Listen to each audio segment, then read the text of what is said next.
Welcome to the Genius Factory. Enjoy the video. In this video, I will explain how to study organic chemistry for KCET. First, thoroughly understand the entire syllabus, paying close attention to weightage. Begin by mastering foundational concepts such as EUPAC nomenclature and different types of isomerism. These basics are crucial building blocks. Then, delve into reaction mechanisms, understanding the why behind each step.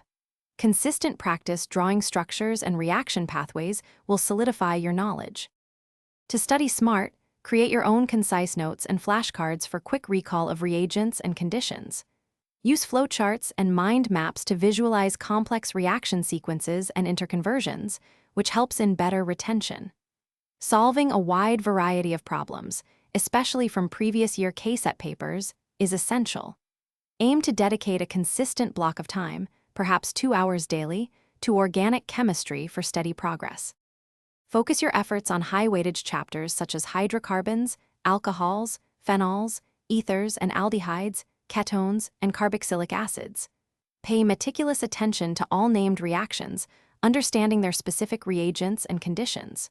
Crucially, avoid mere rote memorization. Instead, strive for a deep conceptual understanding of why reactions occur.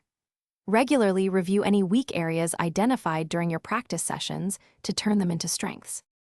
For final preparation, conduct multiple comprehensive revisions of the entire organic chemistry syllabus.